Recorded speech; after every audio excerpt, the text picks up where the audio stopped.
Shalom and welcome to another in our series of podcasts from Temple Beth Am, a dynamic center for conservative Judaism in Los Angeles. This is a recording of a Shabbat sermon by Rabbi Adam Kligfeld. This should be fun. Maybe in the future I'll stick to uncontroversial topics like euthanasia or eating only plants.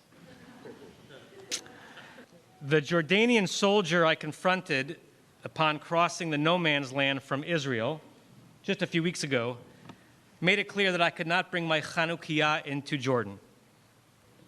So I walked back across the no man's land, leaving Noah with the rest of our luggage in Jordan, and sort of sheepishly asked the first Israeli soldier I could find what I was supposed to do with this contraband Chanukiah.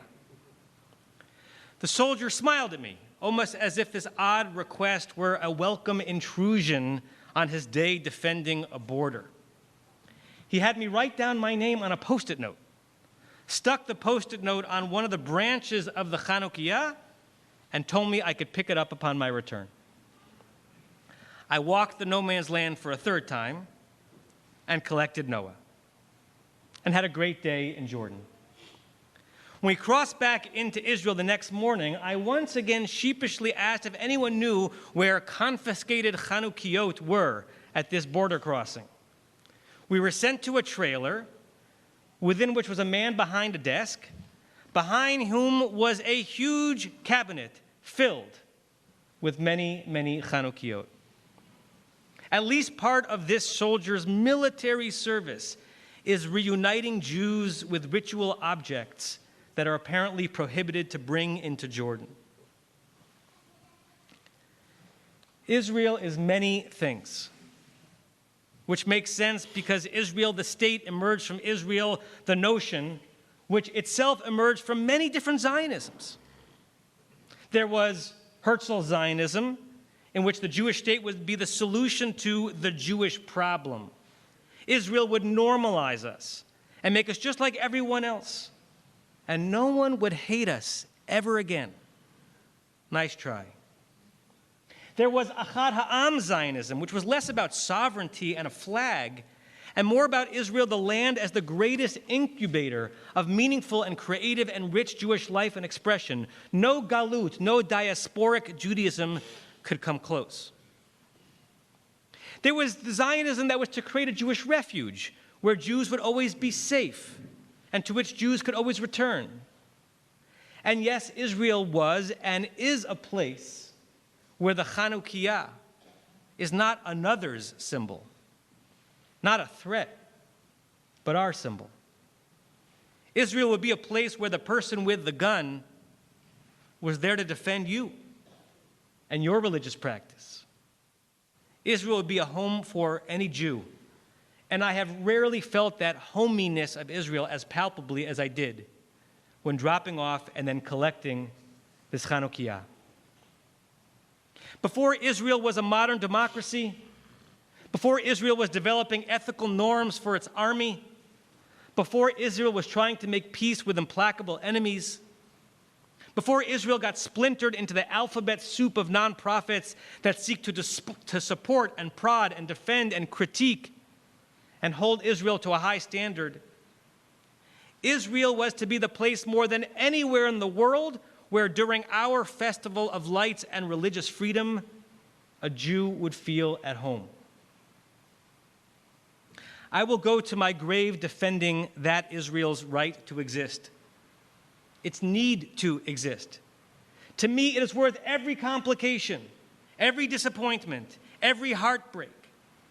I neither lionize the state of Israel as anything close to a perfect polity, nor do I fetishize statelessness and powerlessness and the return to a people unmoored from its land. Anyone who knows me even a little bit knows that I'm a proud, liberal, committed Zionist who believes in the Jewish and democratic nature of the state and who finds aspects of Israel's society and its prospects for the future that can make me nervous. The recent elections have caused an upheaval in many parts of the Jewish society. The involvement of a far-right party whose leaders have expressed some unforgivable, odious, and even racist views about Arabs in particular, make us nervous, angry, even embarrassed. Itamar Ben-Gvir is not my idea of a Jewish hero or role model. And I also hope that his influence in the government and in the affairs of state will be more circumscribed than people fear. The further kowtowing to ultra-Orthodox parties who are far more committed to a theocracy-adjacent Torah society than they are to the modern democratic state of Israel, that alienates many and makes us afraid about our claim to the land, the state, the kotel, the full experience of being a Jew in Israel. And for some, Bibi himself is a lightning rod. Many consider him a corrupt politician who believes in himself more than he believes in Israel, and an unrepentant staller who has used his years and decades in office not to advance peace, but rather to forestall the inevitable sacrifices that most agree will have to be made for peace. I identify with a good number of those and other concerns, and nothing about the most recent democratic elections and their aftermath have upended any of my basic commitment to and belief in the state of Israel. So much so that I feel deeply pained and even offended that some of my colleagues have responded by using this moment to pull back from Israel, even to desist from reciting the prayer for the state in their communities, as if this prayer is for a particular government or official. It's a prayer for the loftiness of the idea of the state of Israel. I would have been equally offended had more right-wing Jews who believed that the Oslo Accords were the most dangerous road modern Israel ever walked on, or who felt utterly betrayed by Ariel Sharon's forcing disengagement upon the Jewish communities of Gaza, had such Jews chosen to express their sense of outrage and protest by stopping to pray for the state of Israel, it would have pained me as much as knowing that more liberal-leaning colleagues are doing so today. I'm standing in an awkward place. As I've said many times before, I am not the CZO, the Chief Zionist Officer of Temple Beth Am. We have no formal Israel platform in the synagogue. It is not my job or my desire to tell you how I think you should vote were you to make Aliyah, any more than it would be appropriate for me to tell you how to vote here. But I do think it is at least part of my job, and also my heavy honor, to share with you the view as I see it as of this moment, knowing that I too am evolving all the time. This is also an awkward moment because I know some of you in this room would like to say to me, Rabbi, don't you dare apologize for this government and for the messiness of sovereignty. And some of you want to say the opposite to me. Rabbi, don't you dare engage in apologetics for this government, as they are irredeemable. I place myself, as you can guess, somewhere in the middle of those polarities, and I want to share my truth. Using a few stories and a piece of Torah, of course. Javi and I flew to Israel on Purim Day 2002 with infant Noah. This was a horrific era for Israel in terms of terrorism. It seemed that buses were blowing up every day, taking the lives of so many, including two friends of mine. Summer teen tours struggled, gap years dwindled. It really was not clear that Israel was safe. This would be our first trip bringing a child, and so the stakes seemed higher. I had been in Israel during the Gulf War with a gas mask on in the middle of the night, and yet I had no memory before in my life of having been afraid to go to or be in Israel. This felt different. I remember being agitated on the plane. Was I being indefensibly reckless, putting my life and my child's life in mortal danger? The CNNification of the conflict had penetrated my consciousness, and as I landed, I braced myself for being witness to nonstop carnage. And then we got our luggage. We passed through customs, walked outside to breathe the Tel Aviv air. Were met by my parents and a sunny sky. and an Israeli cab driver almost belovedly and familiarly trying to mess with us on the use of the meter. And I remembered something important which is germane today. It is different when you are there. The crises do not disappear, but no reality can be beheld in any full way from such a distance. And earned nervousness can morph into unhinged and unfettered histrionics when engaging in punditry from so far away. Every player becomes caricatured in our minds. Every fault line is Andreas. We forget that for most Israelis, Jewish and non-Jewish, for most of their hours during most of their days, they are not living headlines. They're living small lives, burdened by small-ish things that, yes, are often impacted by the larger forces that emanate from the consequences of elections and seated governments. But they're not living a news article. And their perception of their reality on the ground can be far removed from our certainty about what their perception ought to be. We ended up having a lovely week in Israel in 2002, with our biggest worry being whether the hotel would kick us out because infant Noah spent the whole night shrieking.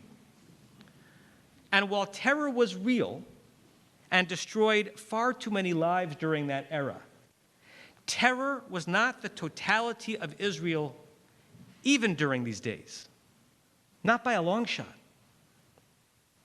During my recent trip to Israel, including briefings with journalists, peacemakers, military experts, community leaders, elected officials, one truism kept being repeated. Israel is more than its politics.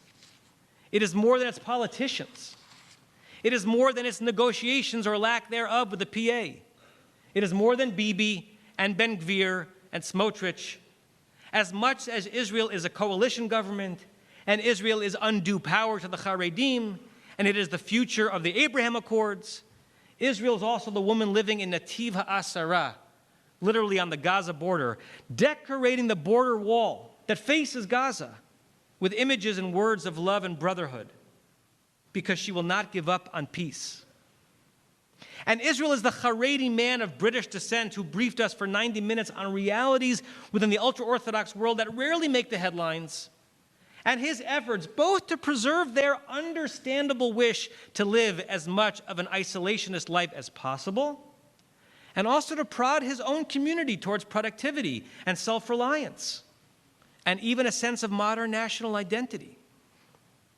Israel may be reasonably and properly concerned with the plight of the Palestinians and the extent to which even Israeli Arabs justifiably feel like second-class citizens in too many parts of their country.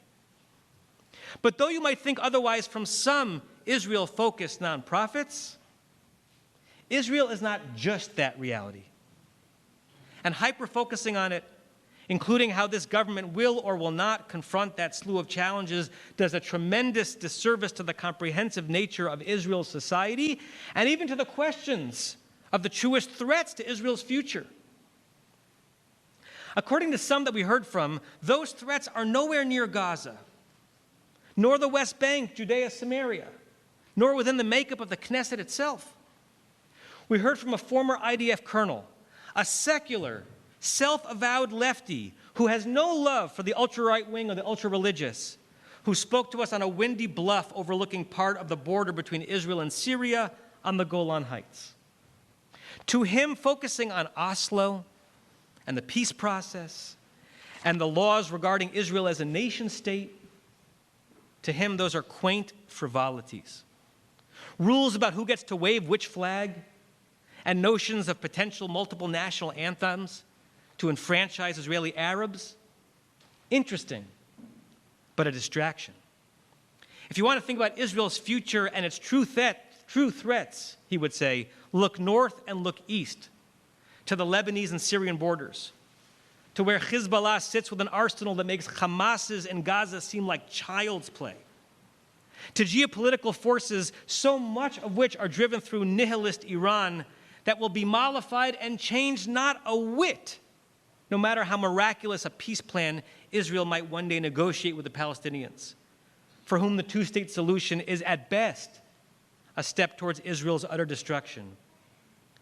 Talk to some, including in our community, and you will hear that every Jew and every rabbi and every of conscience and every shul and every school should drop everything else and focus only and exclusively on Ben Gvir and Smotrich and the rise of ultranationalism and ultra-Orthodoxy in Israel and the threats that they all pose to Israel's Jewish and democratic nature.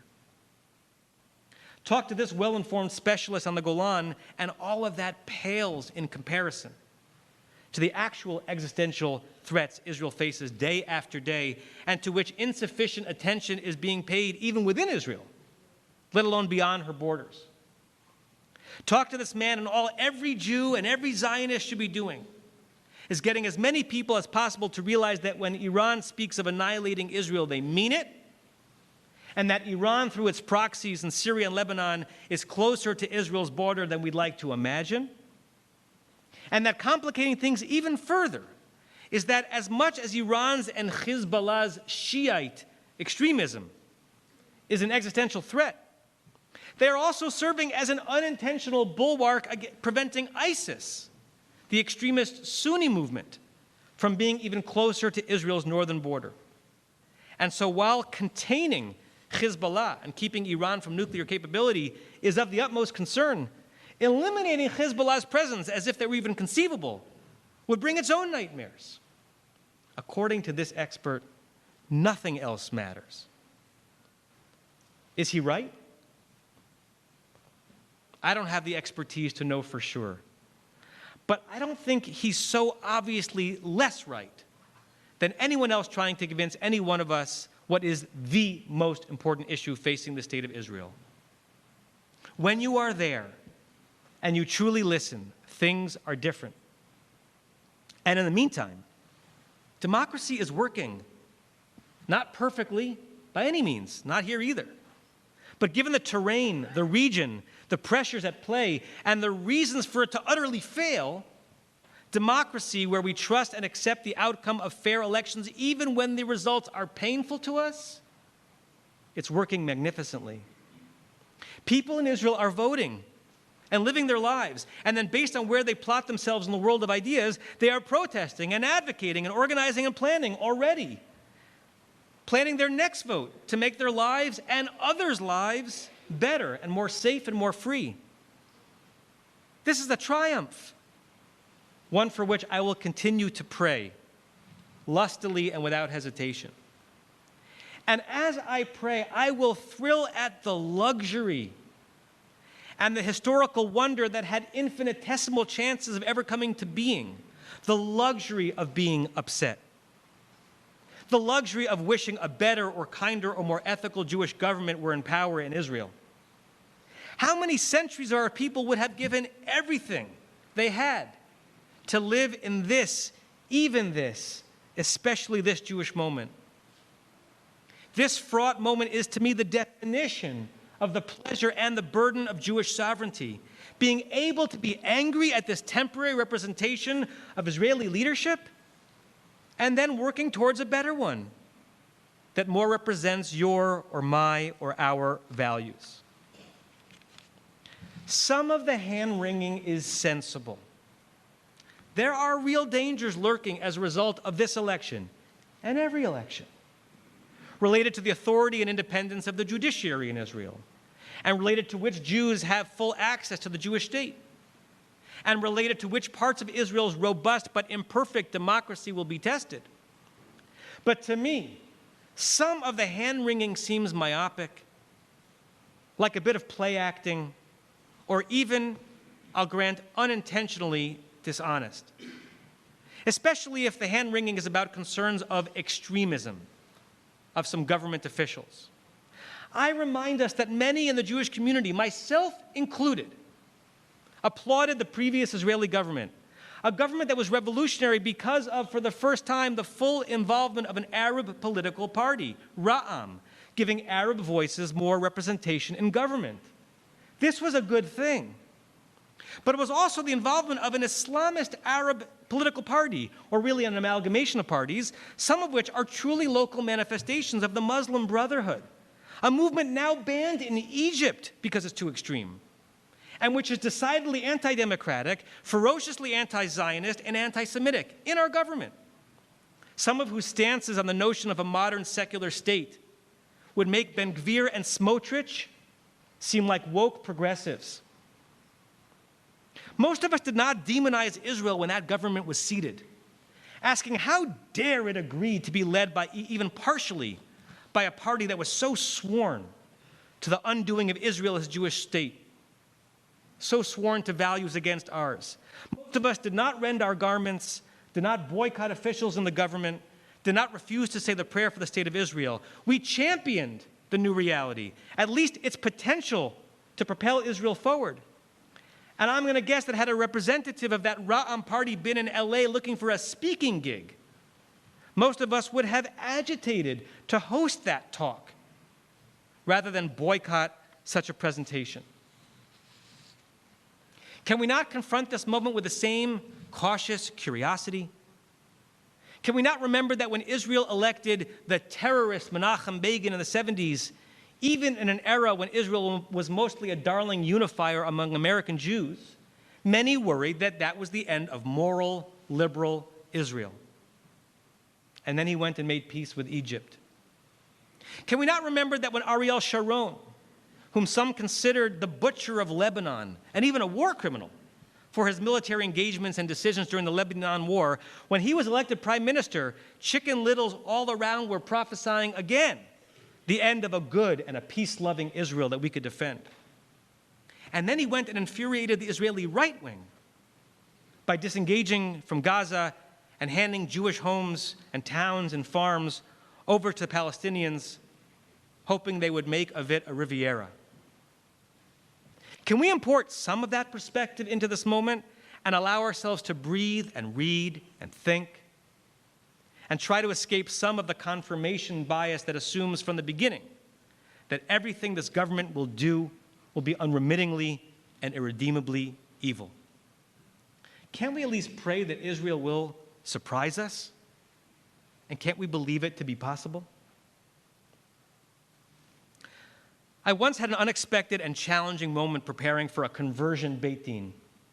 On this Beit Din was a colleague who was suspicious of Zionism and Jewish nationalism itself. I love this colleague, though we diverge dramatically when it comes to the meaning of Israel in the life of a Jew.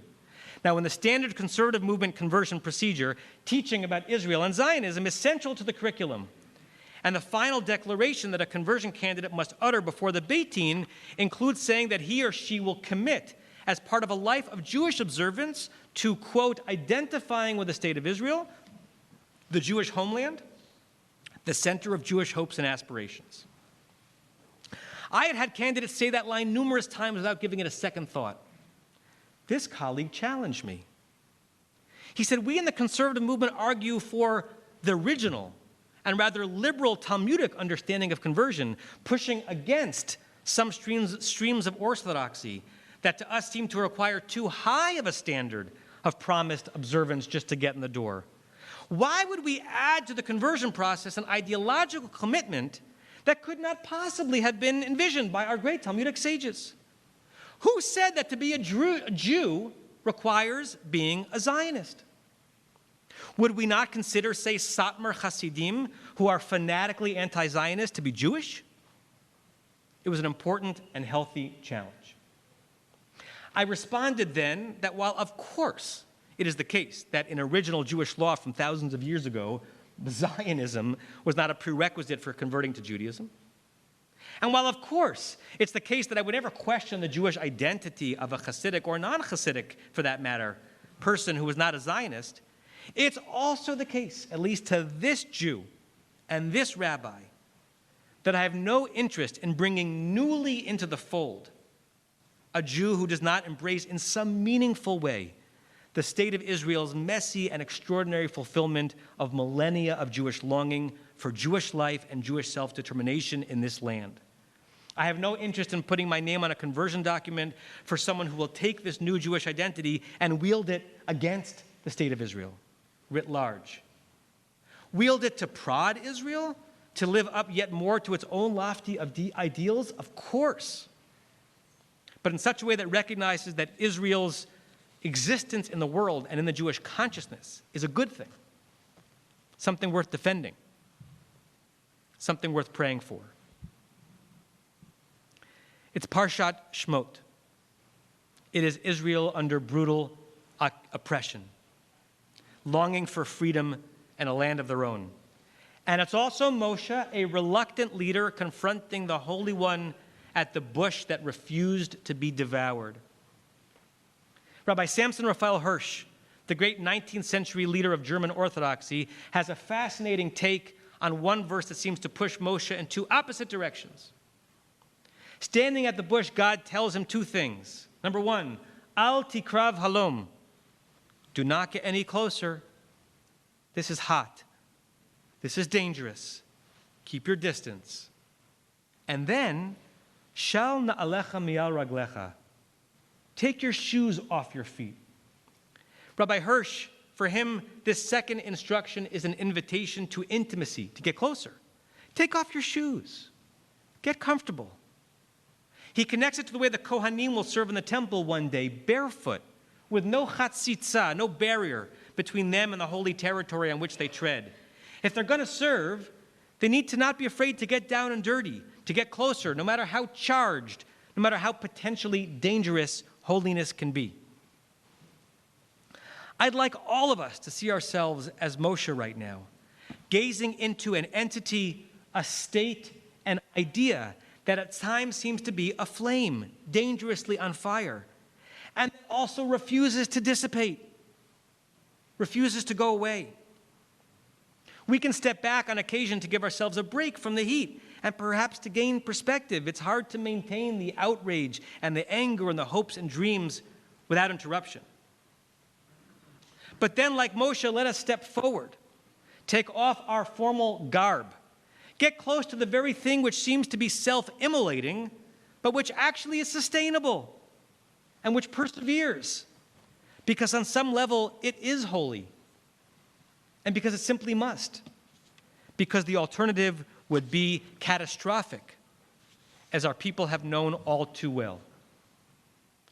For that lowly bush, both aflame and standing firm, can we not pray? I received a lot of emails this week. The email I received that made me most emotional came from an unexpected source. A Temple Beth Am member emailed me and asked me and the other clergy to see if we could produce a letter affirming this person's Jewish identity. Why?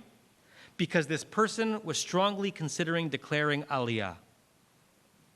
I was surprised for a variety of reasons. For one, for what I know of this person's family, they and their children were not about to get on a plane and move to Israel.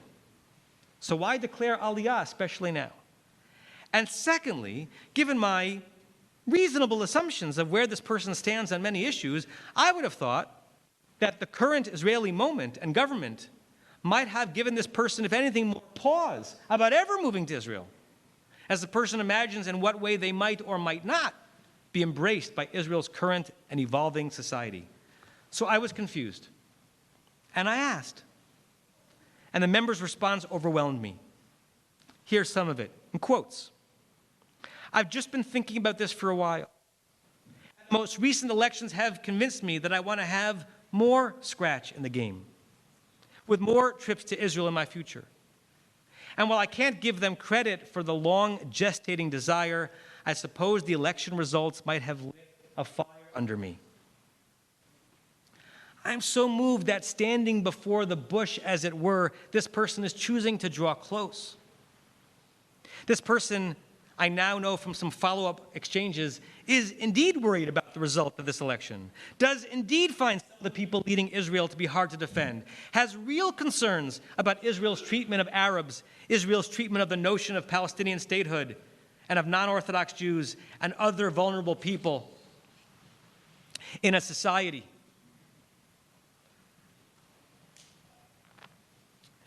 And is choosing in this moment, both symbolically and practically, to step forward, to stake a larger claim in the Zionist project, to draw a family closer to the land and the state of Israel, To say that the result of no election can weaken or sully or jeopardize an enduring relationship between a Jew and the land of our ancestors, and we pray of our descendants.